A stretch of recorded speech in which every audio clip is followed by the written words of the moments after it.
Kia ora everyone. To start, we will do a kind of clear. Kia ora te marino kia whakapapa pinaru te moana. Hei huarahi a tātou I te rangi nei. Araha atu, araha mai, tātou I a tātou katoa. Koe tai kia. So welcome to the very first of 6 learning sessions that Goa Tourism are hosting up and down the country over the next few weeks. This wouldn't have been doable without the industry operators, not only here tonight, but also across the next 6 weeks as well. So a huge thank you to you guys. These sessions were initially brought in place to be educational, to be interactive, and hopefully memorable. And the idea was to enable and increase essentially local industry connections with education connections. We want to better promote further study within the tourism industry and showcase career pathways, to build on industry knowledge and to stay up to date with current topics as well.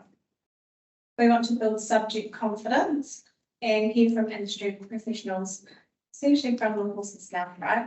They're in it, they know what's going on, so it's cool to hear from them.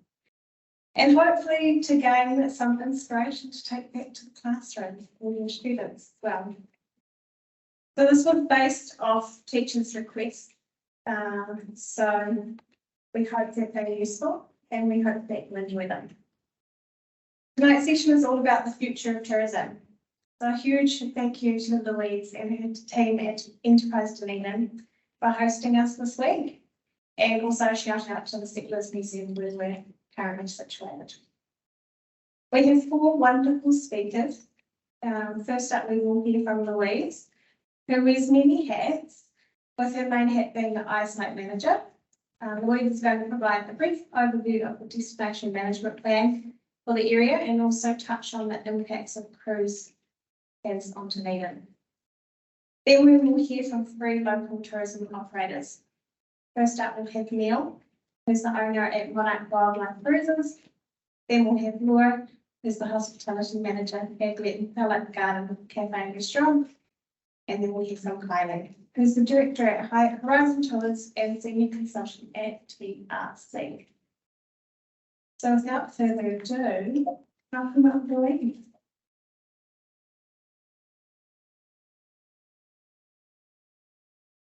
Thank you. And it's interesting, I've got to give a brief overview of the DMP, and I've got 2 of my fellow steering group members sitting in the room, Neil and Kylie, who are on the DMP steering group. Our DMP steering DMP is not quite complete. It's getting there. It's in the final stages of development, so I can't really share it with you yet, but it's getting very close to it, so just look out for that. So the DMP covers 4 pillars of economic, environmental and social and cultural, and it shares and supports a vision that's a result of in-depth consultation and research within the tourism community and the wider communities as well, because tourism touches everybody. So the plan should enable a destination to reach its shared vision. And while it's adopted by council, the plan has many stakeholders, and some of these stakeholders will actually be the lead in the lead deliverers of some of the priority projects that come in. Projects in a lot of DMPs, and some of them have a 30-year delivery pathway.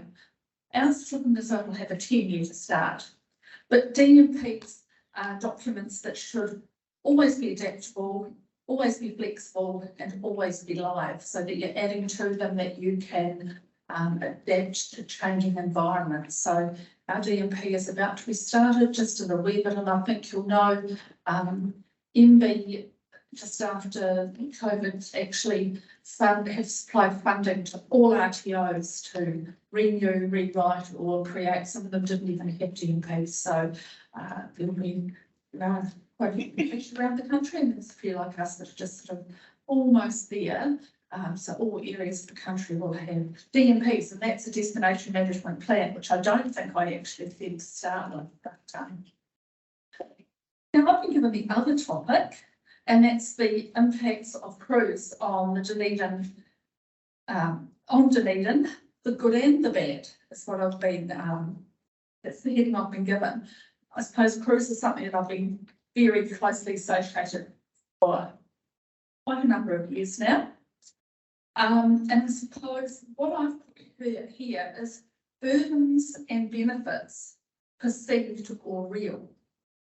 Because things like, when I say perceived, I just smile now when people say to me, don't go to town if there's a cruise ship in town. I like a car park. It's perceived. Actually, there's very, very few cruise passengers that actually hire cars. It just happens that, you know, the height of the cruise season, late November and December, that's real start time when it's really ramping up. It's also when schools are knocking off, and it's lead up to Christmas. So everybody's heading into town, and there's a queue for the car parks, but it's actually, there's not one cruise visitor amongst that. So that's a perceived rather than a reality. We actually have a cruise action plan that has been in place since 2010. It's due for renewal. It should have actually been renewed, but then thing like COVID got in the way. And so the decision was made by some of the action group that let's get this next cruise season underway and see how the landscape has changed. So that's something that's about to kick off, a cruise action plan. So as you know, cruise went on hold for 2 years, nothing, no cruise ships. But then it came back quicker than anyone had even predicted. We had cruise bookings, but most people were of the opinion, look, the ships are booked, but they actually probably won't make it. And I know there's a lot of betting going on around the town and in the industry and at port, you know, and a lot of people lost bets, but some of them didn't think that even 50% would make it in. We had 101 ships this season. It crammed into a 5-month period, so it's really full on.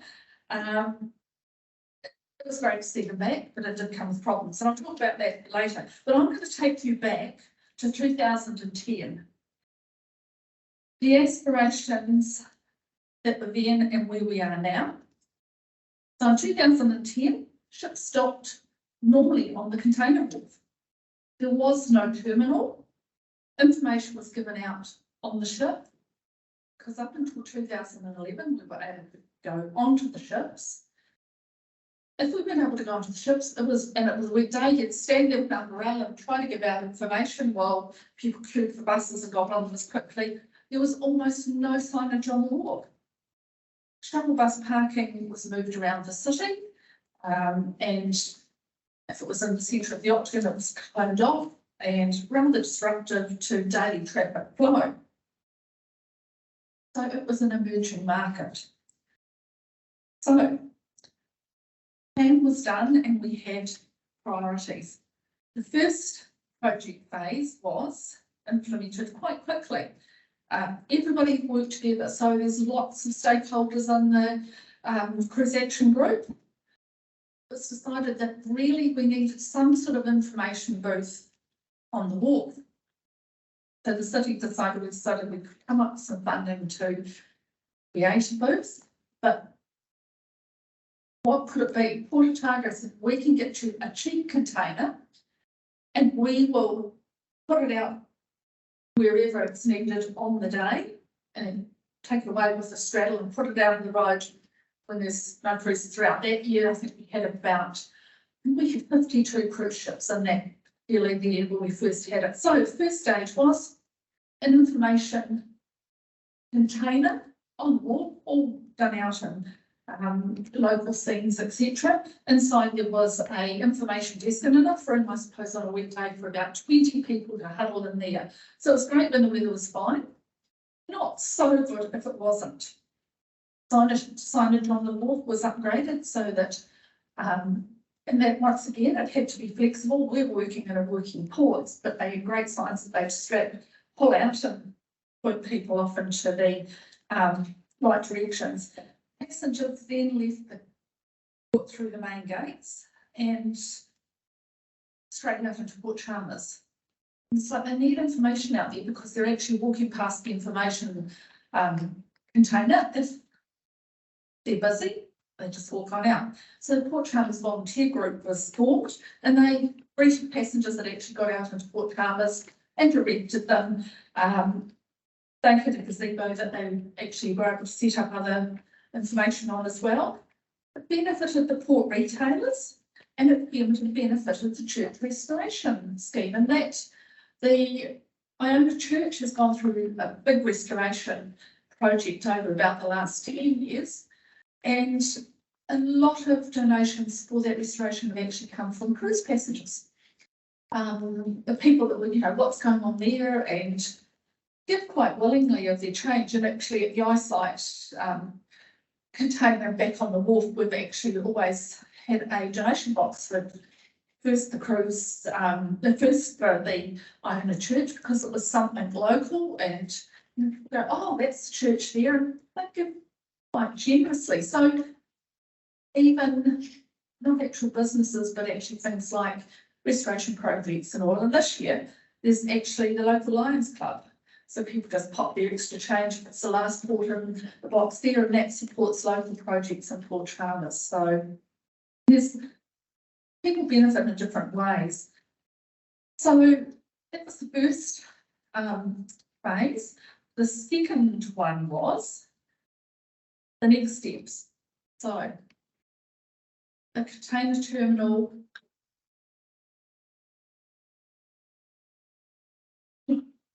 I just forgot time before. And action. So, Port decided to have a dedicated wharf where they could set up semi-permanently, where they could have the gangways close by so that when ships arrived, they could actually get everybody tied up and off a lot quicker than with something, a container terminal. So the ships then were, wherever possible, allocated over to Beach Street. Not always that good because it was beside a wood chip pile. And if the wind was blowing, then wood chips around with it. But always a great talking point. You could always start a conversation and you learned to switch around when people complained about the smell of them. Some people don't like the smell of pine, or if, it was blowing around it, but it's like, yes, but ask us where they're going and ask us what it's about. And it was, you got around it. But the big thing in the next phase was a marquee on Beach Street. So Port Otago put up this great big marquee. Our container went inside, and it was a dry location to sell the shuttle bus tickets that the cruise handlers were selling. It was a place where people could queue on a weekday, and the eyesight could give out information and promote our operators in more depth. We were able to put up posters on display boards, and people just had to get off the ship, pause, think, now what can I do for today, and then go on and do it.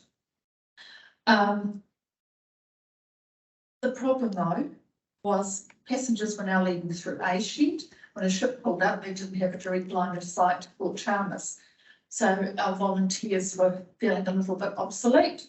So Port Otago with the eyesight, invite them on to the wharf, of course.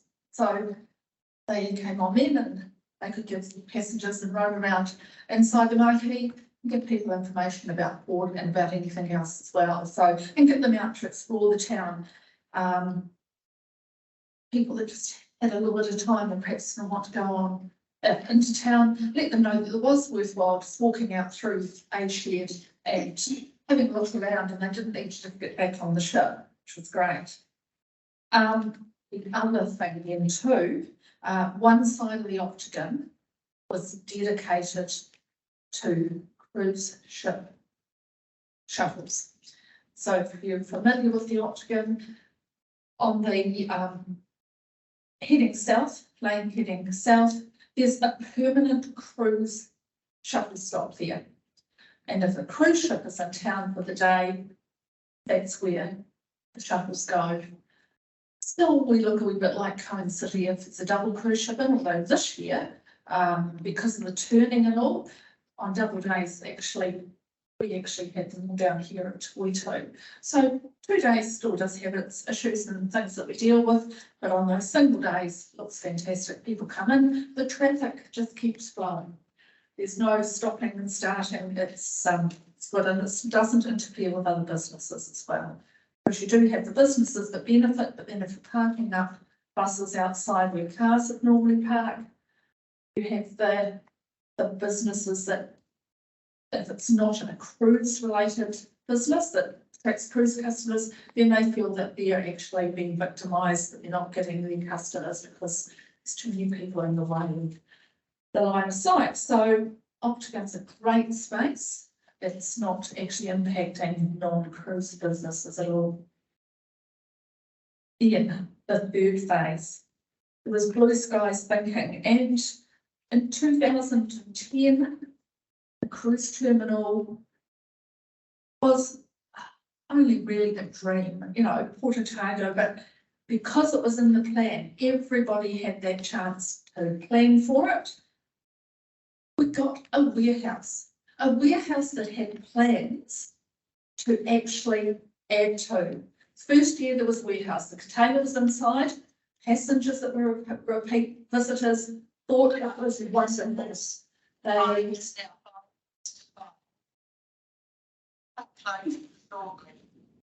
make your way, went to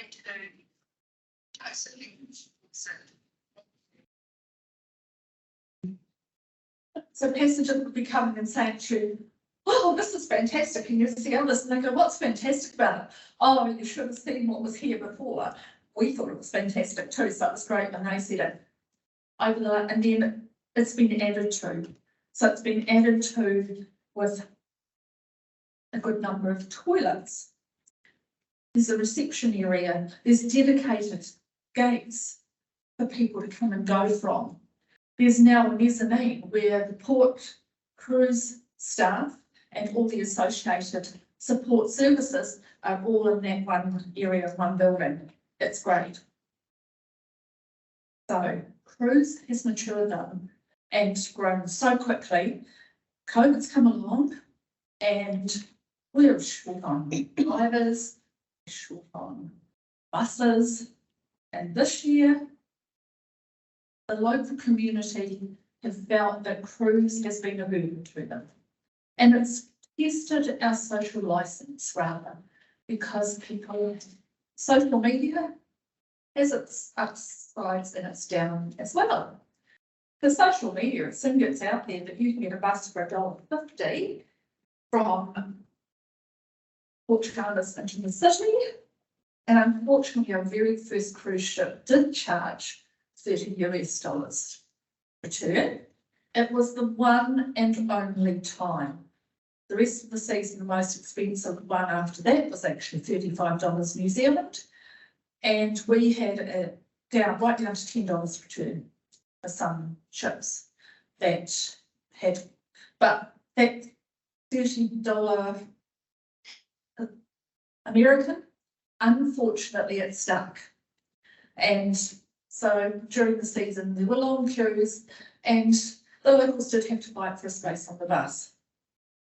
But it's not a quick fix, but we're all working on it. And it's one of those things where it's not it's actually the council aren't the first owner of that issue, it's the regional council.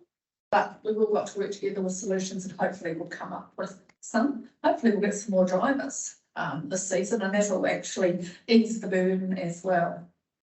So the industry has just grown, and while some businesses have told me that they actually needed the cruise season to survive, there's been other businesses that have got their message through that they didn't want cruise passengers because they disrupted their local clientele. So it's real balancing, and it's In consultation though, the consultation that was done for the DMP, there were cruise concerns as well as positive cruise comments. And there were a lot of people that could see the economic benefits around them from cruise, that had people in lots of associated industries that were benefiting, but it's a balancing act. And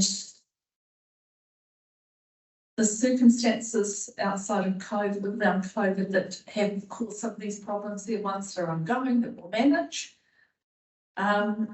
We manage cruise around annual community events. So the community aren't always the ones that are misplaced or displaced, perhaps I should say.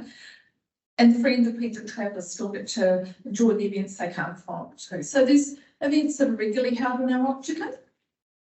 They take pride of place still, and the cruise ship shuttles move to another location.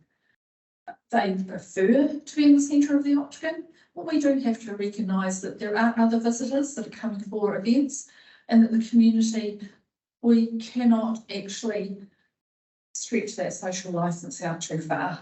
We want to be able to welcome people. People feel welcome. The only way to do that is to keep a balance. The new cruise action plan will be much more focused on sustainability, and we will be asking the question, how much more can we grow, or have we the ability to put a slow down button until we get capacity and capability in a recovered situation? Lots, once again, ships booked with port, and it is with port as to what they can accept, but there has to be a balance somewhere. So cruise is a multi-shareholder, multi-stakeholder industry with a high visibility. So it's hard to hide cruise passengers. They do stand out as cruise passengers. Whereas any other day, busy day in the city, nobody really can pick out who's a visitor. Like you can walk up and down the street and you can be passing 100 visitors and you might pick for 2 or 3 of them are visitors. But the free independents, they merge in. Cruise passengers don't. They're here, boom, they're a mass market that just comes and goes quickly. But our biggest challenge and the secret is in managing them is communicating and trying to meet the expectations as best we can all round with both cruise passengers and the community. And there's always unexpected things come up. This year we thought we had the toilet thing covered, and apparently we've got not enough toilets at Fort Chalmers or not enough cleaning schedule. So we'll get that one sorted. I don't think that was going to be too hard a one to deal with, but hey, thank you. I hope it's been of some help, and just ask me lots of questions later if I can help. Thank you.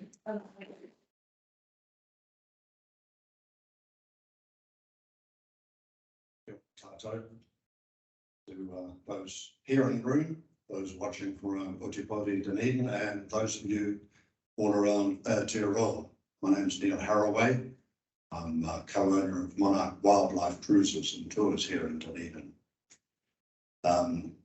So those of you who aren't in Dunedin at the moment, I'd like to tell you it's a beautiful sunny autumn day, but actually sunny Dunedin is a bit drier today. We had a unusually and slightly eerily warm summer with drought, which is eerie in view of what was going on up north. And we felt for the people being hammered up north in tourism, and the need for resilience with that, just after the need for resilience in the face of COVID. So we've been through a lot, and tourism obviously is the one industry that got hammered through COVID and brought a lot of questions. So those of you teaching tourism have got a little uphill battle at the moment, I think. But this summer, first summer of restart, we just slammed straight back into it. I know the statistics say that there's still only 50% of arrivals in New Zealand, and obviously that's the main tourist route, and obviously mostly the Asian market are missing. here in Dunedin, we're a secondary market, and we are as busy as we were pre-COVID. So shortage of buses and drivers has been the issue. So just to introduce myself a little, grew up in heartland New Zealand, Kurau, in the middle of North Otago, up the Waitaki Valley, and hunting, fishing, playing rugby, like all good Kurau blokes do. Then I started work as a newspaper reporter, then became a television reporter, and slid into making wildlife documentaries. Had a most lucky life in doing that. New Zealand wildlife and subantarctic wildlife, Antarctic. And then I become an executive, promoted beyond the level of my competence, as they say, when I started traveling around the world working with broadcasters in America and Europe and Asia. Not only wildlife documentaries, but history, science, and working with millions of unseen viewers, really, telling wildlife stories. That was my thing, but our other documentary makers were telling other stories. And I supervised a lot of those filmmakers, learned a lot about telling stories. I went for a couple of years and taught filmmaking at the Science Communication Department at Otago University. And I learned a lot more about telling stories because I'd never really hit the theory of storytelling. But when I then, after 40 years in television, decided to do less travelling and find something close to home, this Monarch Wildlife Cruises just dropped out of the sky, and I learned that I was telling stories to a boatload or a busload of people at a time instead of unseen millions of people around the world. And I quickly learned that you got a much more immediate reaction to your stories. You knew if your stories were hitting the right mark or not. And there were two instances that made me really think about where I started the storytelling. One was when we had a guy on the boat, and we had an old fishing vessel, the MV Monarch, which is now 70 years old. It's been running tourists on Otago Harbour for 35 years. And had a guy standing on the deck of that, and we've been talking about sea levels rising and falling with the ice ages, what that had meant to the landscape and the wildlife. And he said, so right now, are we above or below sea level? I thought, okay, understanding needs to be kind of addressed at a different level. Had another question after a tour. Albatrosses are a thing in Dunedin, as you may know. And the question at the end of tour. So, is an albatross a bird or is it a goose? And that also made me think about where I started with the delivery of knowledge. So those of you teaching, no doubt it's the same for you. And those who are teaching need to be thinking about where they're starting with their interaction with whoever it is they're working with. So a little about Monarch. We have the one main boat. You can go online and see what we're about, the options we offer. We do hire a second boat for overflow in summer, and we have 4 buses running people along Otago Peninsula, connecting with the other main attractions, Lana Castle, Penguin Place, Albatross Centre, and our boat. So a bit of a one-stop shop. So our drivers are doing commentary as they go around the peninsula. We do go walk on one of the beaches to look for the new arrivals in town. The big New Zealand sea lions, Pakeke. And I spent 3 months filming 1,000 of these beautiful animals in the subantarctic decades ago. And I'm amazed and pleased to see them coming back to the mainland. So they're one of the big 3 Southern Ocean animals we have here. Toroa, the Northern Royal Albatross, is the star of the show, out on Aotearoa Head, only place in the mainland where albatross nest. anywhere on the mainland in the world. Other places are in remote offshore islands. And Hoya, the yellow-eyed penguin, increasingly and concerningly rare, so declining really fast. But those three, a unique combination of animals found nowhere else, along with a lot of other sub-ocean wildlife and very special landscape and history here in Aotearoa. So we get a good reaction. We're a secondary tourism destination. And we like to say that Dunedin is the place for discerning visitors to come. So that's our operation. We do cruise ships in summer. We do 2 tours a day, mostly in the morning for the cruise ships. And then in the afternoon, the Monarch runs 3 one-hour tours around Tairoa Head and ties up at a wharf just inside of Taupo Harbour for that. Our staffing, we have 3 full-time skippers taking care of the Monarch and sometimes driving the other boat. We have 3 people full-time in the office. Then our manager's been here for 30 years, so she taught me a lot. I came new to this tourism business. We have crew, usually 1 crew for up to 30 guests, 2 crew over that, and 3 crew on the days when we have cruise ship passengers. They tend to be older, maybe less mobile, and need more close attention. And drivers. So we have mostly senior students as our crew. Science students were perfectly placed. A couple of emails to Otago University, usually, and we have usually found enough crew. Got a couple of kind of full-time people, sort of tourism professionals. Our drivers, a lot of them are older people who don't need work in winter, and so they're happy to come on in the summer and work casually. 3 keys for us in hiring people are knowledge or experience in the ocean with boats, knowledge or experience with nature in whatever form. If you're an enthusiast and knowledgeable, then that's a great start. And the 3rd key for hiring people is service industry experience. And that might be retail, that might be hospitality, but to be used to dealing with guests from all around the world, but 80% international, 20% domestic. And that leads to particular issues and something that young people need to be prepared for. We don't find many difficult guests because they're here on holiday usually. They're here to have a good time, but a few just can't help themselves, by their nature. Some people are a little more demanding or a little less happy in their lives.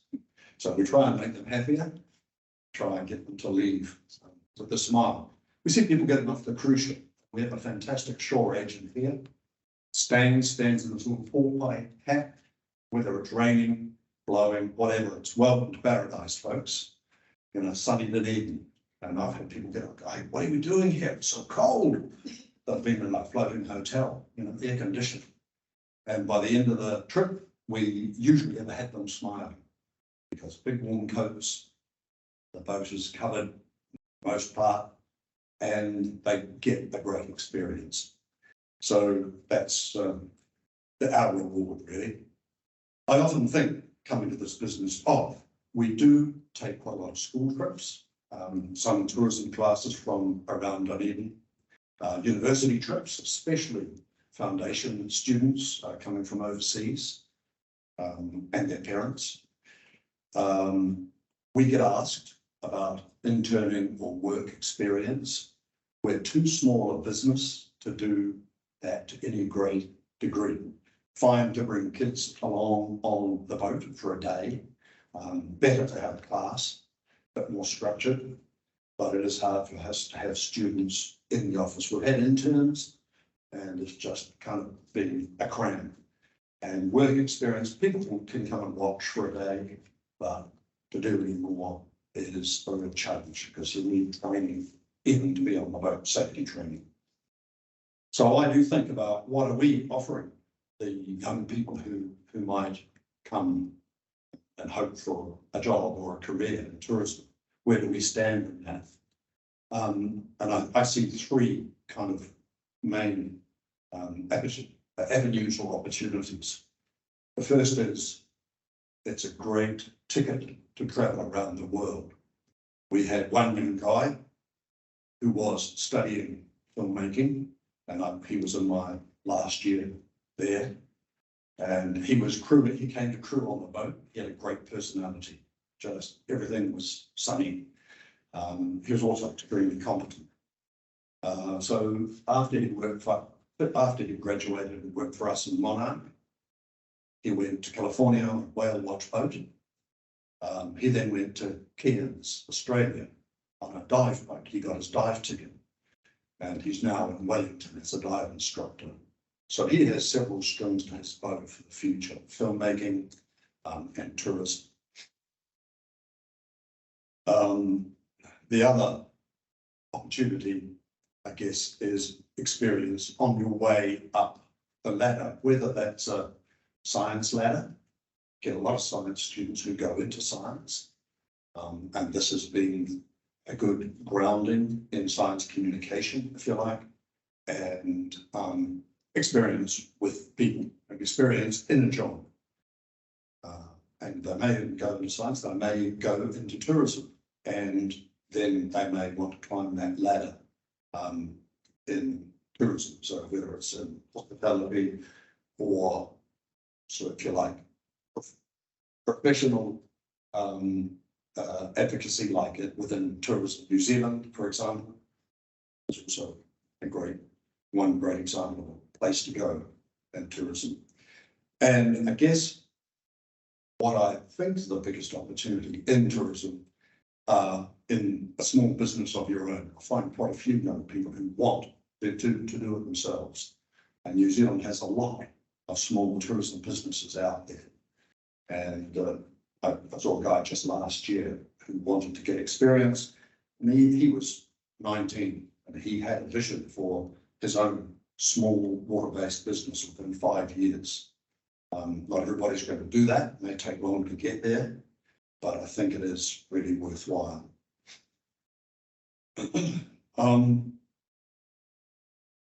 So Louise spoke about Dunedin, about cruise most specifically.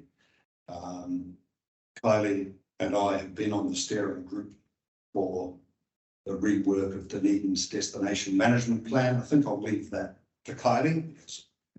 That's part of her business, is destination management plans, if she wants to address that.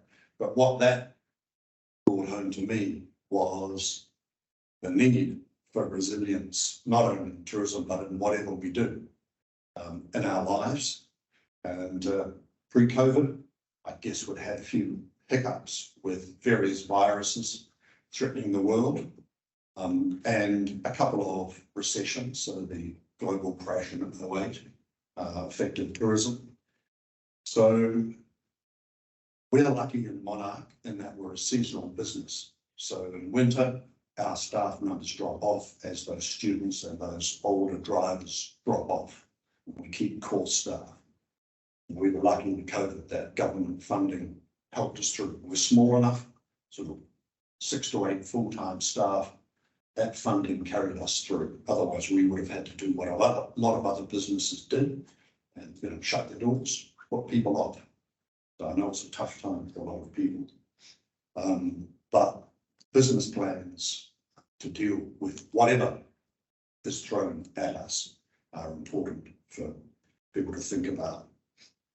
The other thing about working in tourism has made me appreciate what a great place we live in, Dunedin, and all around our country. I filmed all around our country. I travelled all around the world a lot.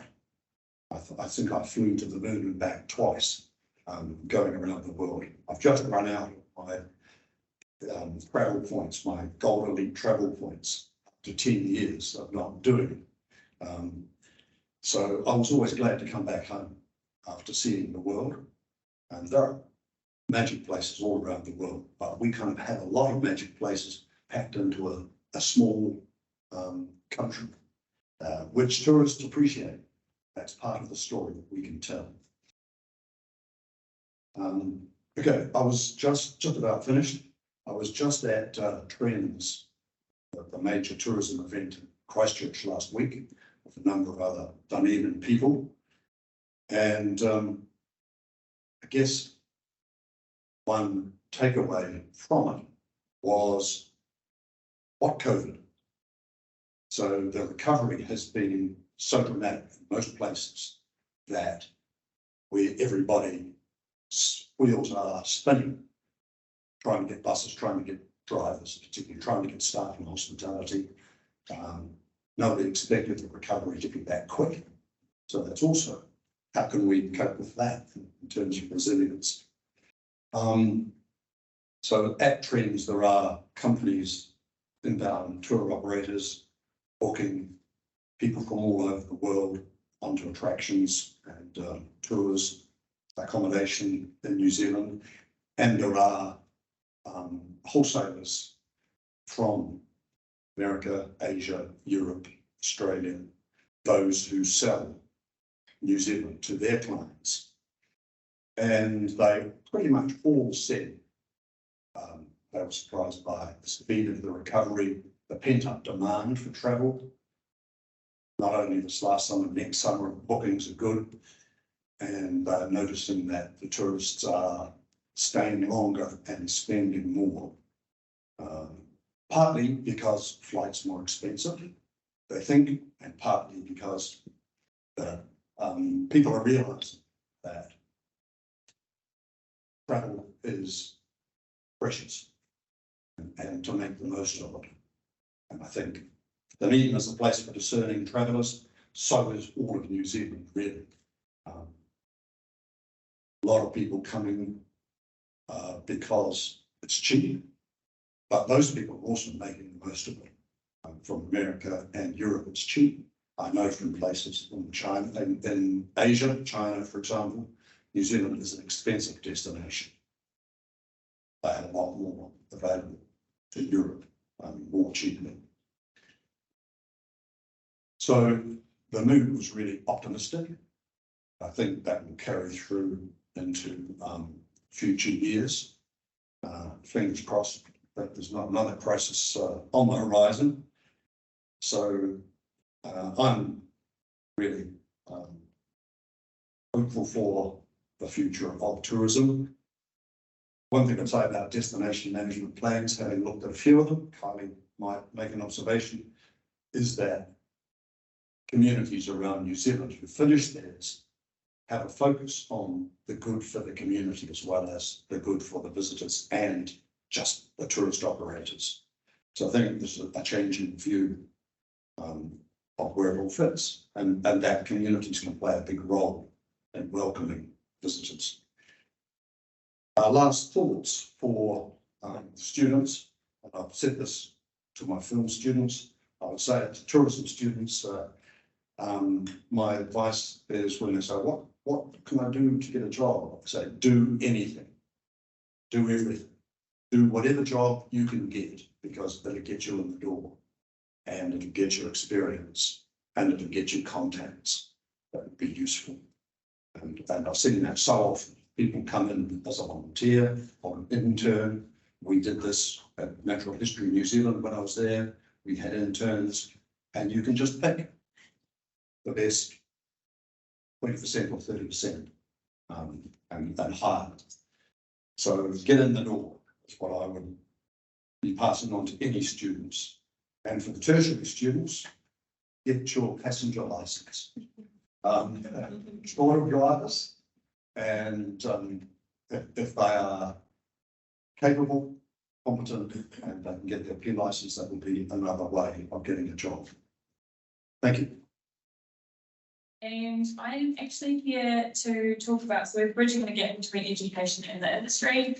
I am hospitality, have been for 20 years professionally, and loved every second of it. And I've also been lucky enough to work at QRC, which is Queenstown Resort College in Queenstown, but up inside Aotearoa, in the Bay Islands, in Waihere, teaching hospitality to Trades Academy students, and really see the benefit of that age group learning about hospitality. It definitely starts with our rangatahi and builds so many things within them and their confidence, etc. So I'll get to that soon. But with the Otago Peninsula Trust, we've got quite a decent umbrella. We've got lots of little things that sit underneath that, not just the envelop. So we've got the Pukekura Blue Penguins with the Karitai Trust.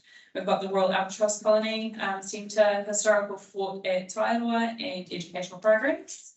There are the Sandy Mountain Lime Kilns, there's the Fletcher House, there's the Envelop Cafe Restaurant, as well as the Woodland Gardens within that.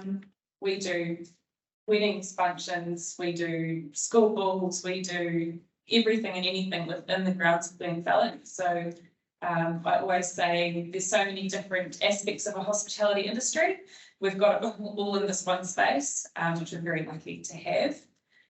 At the whole of the trust, there's 65 staff working within there, and there's 23 different roles. So I'm just going to shoot off a few just within that small part of Dunedin, I guess. We've got chefs and cooks, we've got a sous chef, we've got a baker, cafe manager, bar manager, dishwashers, baristas, facilities manager, wedding coordinator, wait and bar staff. We've got operations manager, accounting team, garden and maintenance manager, garden staff, tour guides, administration, chief executive officer, restaurant manager, eco tourism manager, marketing manager, and the hospitality manager. So I definitely see the importance of getting that out there for a business. And hospitality, unfortunately, isn't really classed as a profession as such in New Zealand, apart from it is everywhere else in the world. So I'm one of those advocates for hospitality, and how I feel like parents need to get on board more so the schools can really get that out there, especially through trades. And as you know, I know Queenstown Resort College and the Polytech, I believe, they've dropped a lot of their cookery courses, their chefs. QRC up in Waihere to do the same thing. So that's really sad to see, and we've got a huge shortage of chefs in the whole of New Zealand. At one stage, we really thought we'd have to close Envelop down for a wee bit until we found a chef, and that's how dire that situation is. So like I said, I'm an advocate for every aspect of hospitality, and because there is so much to do within it, depending on your personality type, you can find a job that suits that. You know, it doesn't have to be customer focused or facing.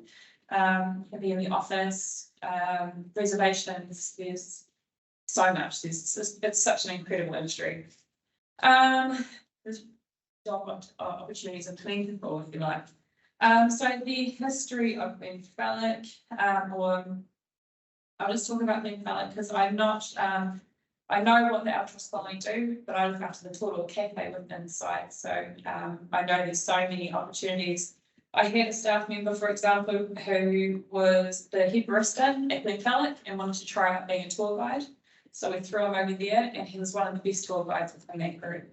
So tourism, if you've got the right personality and you've got the right place that's willing to give you a go and guide you through it, that's really exciting. And I know there's a lot of places like that around Aotearoa, which is great. I've only been back for a whole year and 3 months. Luckily to have been up in Aotearoa in the Bay Islands, and it's a huge tourism destination, really affected by COVID. So yeah, we've come up with a bang. I think it's a whole new world for us again, of relearning what we do.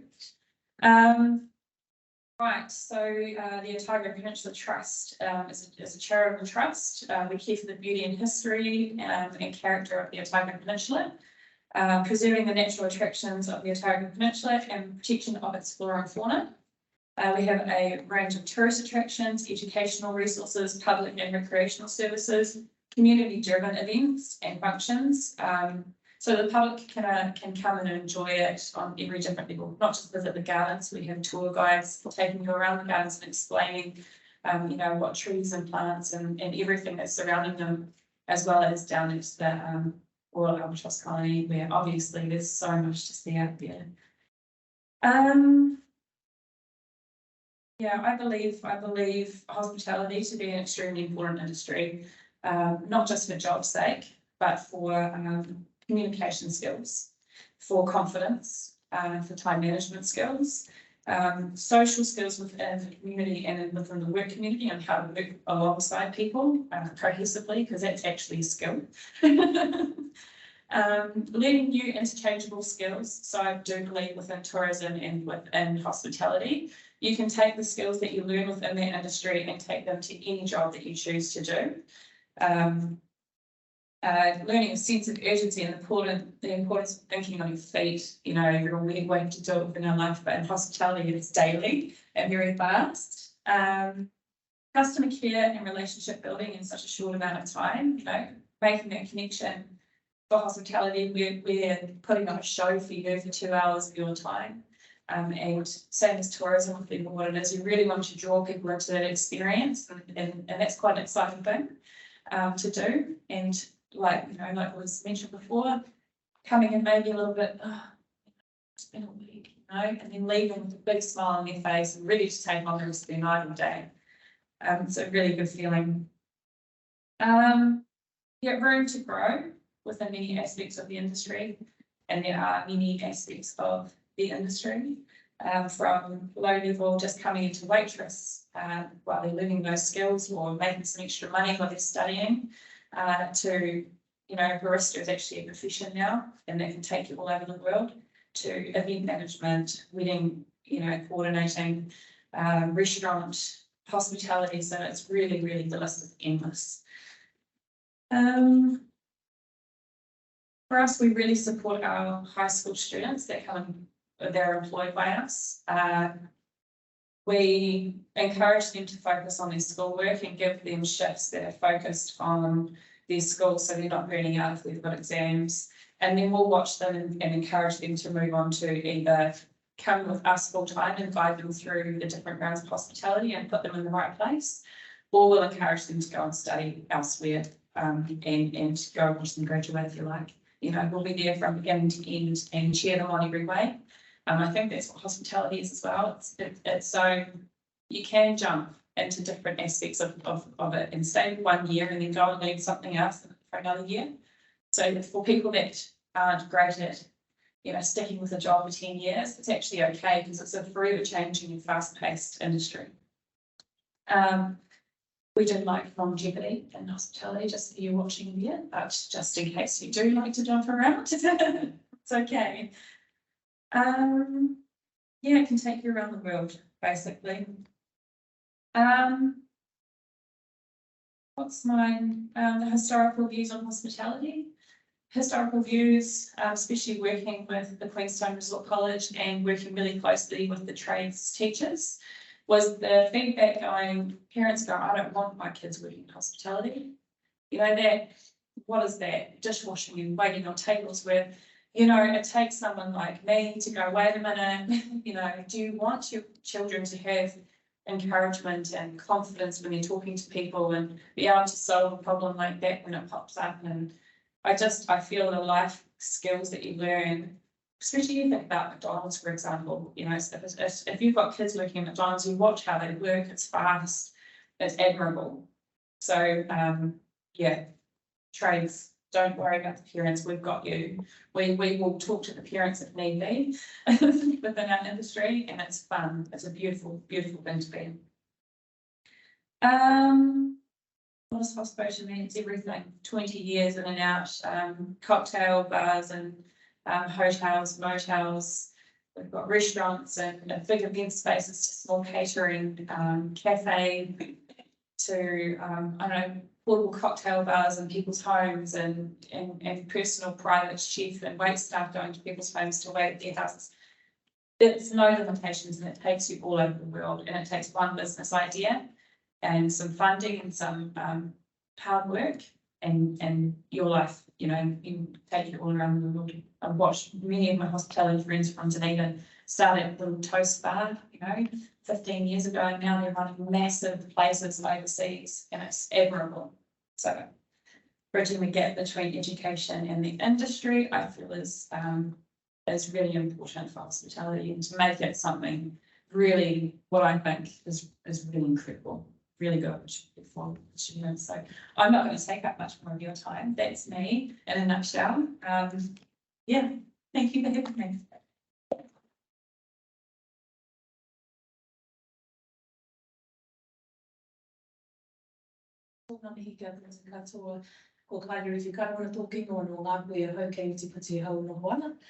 My name is Kairiri Karawana, and I am of Ngāpuhi descent, Older North, kia ora, and live down here in Aotearoa in the south.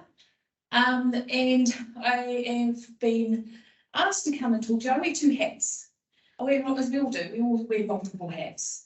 I am the owner and director of a local business, Horizon Tours, with my husband James, but I'm also a consultant with a company called TRC. I'm one of those weird people who has studied what she does for a living. So I have a degree in tourism.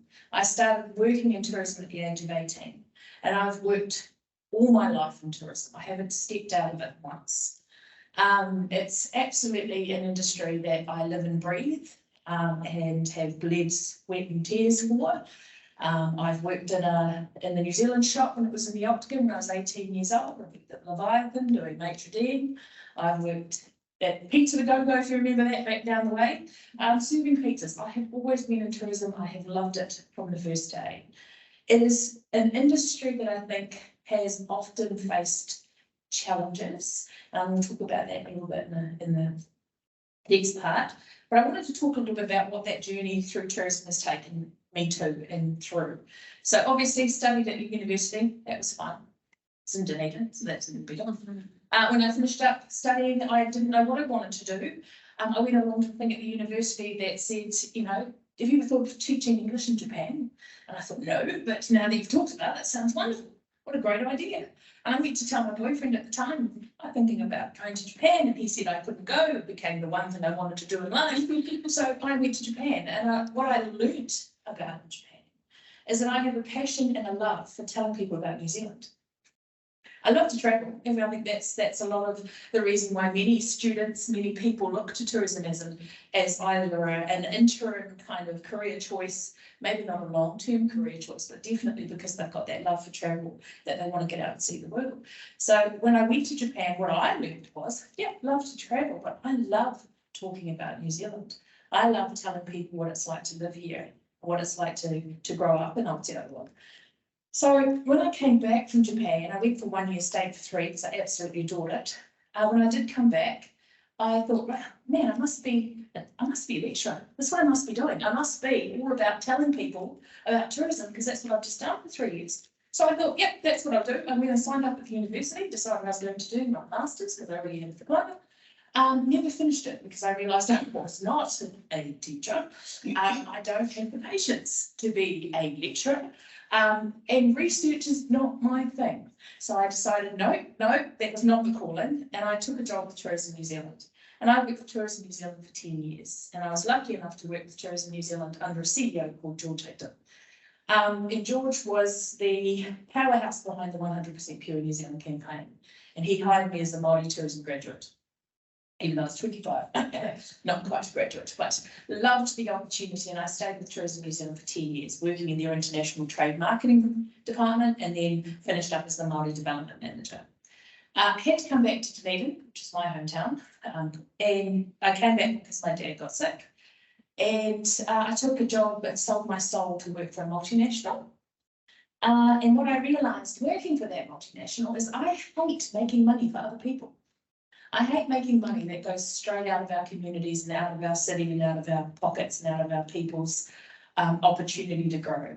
And I wasn't going to do that anymore. So that's where Horizon Tours started. We decided, no, we'll do it for ourselves. I'd break into sisters are doing it for themselves, but my husband's a man who doesn't really fit. But that's what we wanted to do. It was all about doing it for ourselves. So that's when Horizon Tours started. And we're still going strong. We're still a small business, just him and I at the moment. We were looking to expand during COVID. Decided to get through the last summer just by ourselves. What a mistake. Because as you heard from Neil, it was and Louise, it was a pretty manic start to COVID not being in the country as prolific as it had been. Prior to that, 2019, I decided I wanted to give a little bit more back to communities because I again had to kind of fix my halo up to selling my soul to work for a multinational. So I decided to go and take up a friend's offer to work with her at a company called TRC, which stands for Tourism, Recreation and Conservation. And part of my role within TRC is to, over the last few years, develop destination management plans, as we were talking about before, and a lot of references to me and the destination management plan all in one breath, is because I've written quite a few. And what I love about destination management plans, it places the community at the heart of the industry and the industry at the heart of the development of the strategic planning for that plan. So I really enjoyed doing that, and I've enjoyed meeting thousands of people around Aotearoa New Zealand who view tourism as a good bet for the future. And I guess that's why I wanted to be here tonight, to make sure that, first of all, the teachers know that we appreciate what you're doing, bringing up our kids. I've got 2 of my own, so I know it's a challenge. Right? Love you. She's in the room, by the way, just saying. But it's about ensuring that parents understand that tourism isn't a bad bet. We've had a bit of bad press over the last few years, hospitality as well, events. These are cornerstones, I believe, of economic success for destinations like Dunedin and many around Aotearoa New Zealand. The future of tourism, I believe, looks really bright. And I do believe it's not just about training kids to be at the base level or doing the simple jobs. There are pathways to running your own business. There are pathways to managing multiple businesses around the world. There are pathways to learning skills you do not even know you want to know until you step into these industries. So with TRC, as well as doing destination management plans, I have the opportunity to work with communities and work with rangatahi and groups around the country to unlock the potential of tourism as an economic enabler. So how do we do that? We look at how we can develop experiences utilising the strengths that we have. We absolutely need people to come into the tourism industry. We don't have enough people in our industry. Workforce is absolutely one of the largest future needs that I get from every destination that I've spoken to, both here in Aotearoa, over in Australia. And I've just come back from Fiji doing some work over there, and they're calling out for the same thing. So, my whānau friend over here who was talking about there is the opportunity to travel the world. There absolutely is the opportunity to travel and see the world within the tourism industry. But it's an industry that opens doors that you may not even expect is going to open for you.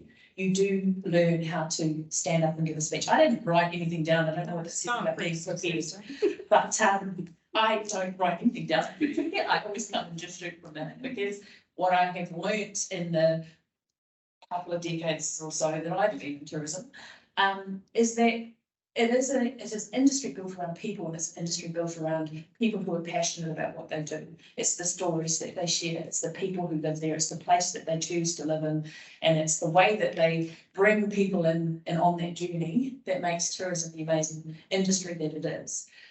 I do think, and I'll put a plug out here to say, I do think our industry underpays.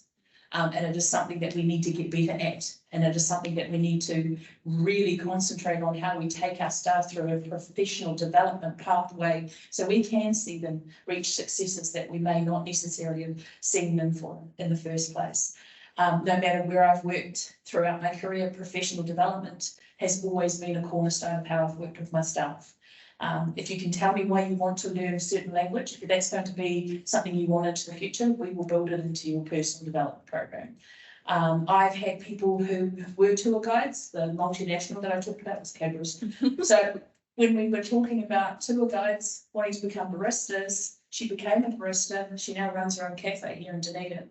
So all of this opportunity, there's no ceiling in tourism. And what I love about tourism is you can tell stories and show people something that you're really passionate about. It could be the wildlife, like Whanganui was talking about. It could be the culture, which I absolutely adore, or the stars, and I love taking people out to talk about my stars. I've painted every single one, so don't bother with them.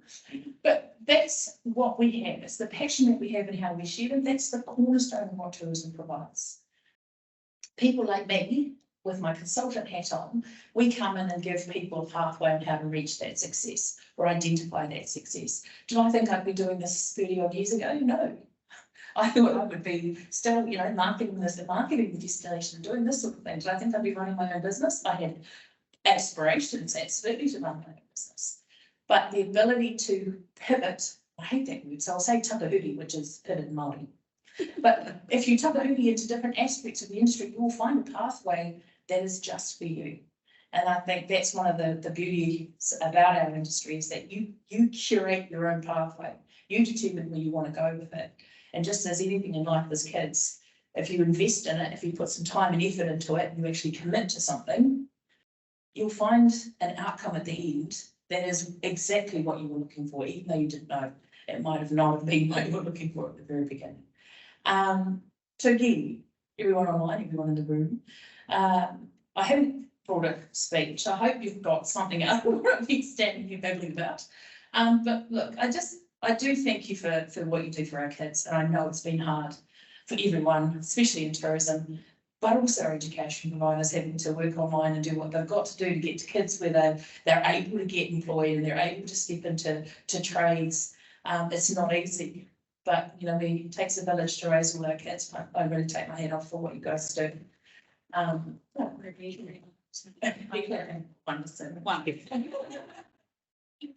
It's okay. The room is full, by the way. Yeah, so yeah, I've brought the house down. So I guess the message that I have, what is the future for tourism? Yeah, what is the word? What is that? What is the most important thing in the world? It is people, it is people, right? And that's the cornerstone of our community, it's the cornerstone of our industry, and it's people who are going to make tourism as bright as it is. Because people are going to want to come here, we know that. People are going to want to engage with locals, we know that.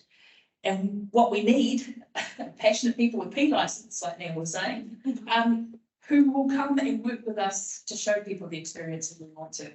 So, kia hata mea nui o te ao, he tangata, just to say I didn't know that in Māori. So that's what I believe the future of tourism is. I don't know if that covers off everything you want to know. It's about working with people, it's about education of the parents, it's educating our local government agencies, and educating our central government agencies so that they invest in our kids and they invest in our industries, especially those that have the ability to be the economic enabler that we know that we have within our cities. And I'll get off my soapbox and thank you very much for listening to me, and I'll exit stage.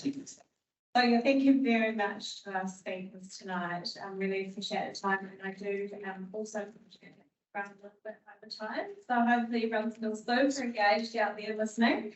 But yeah, thank you so much, and we will close the session with a karakia. Kia tau tō ranga Māori, ke runga i ngā iwi o Tio. Kia ora.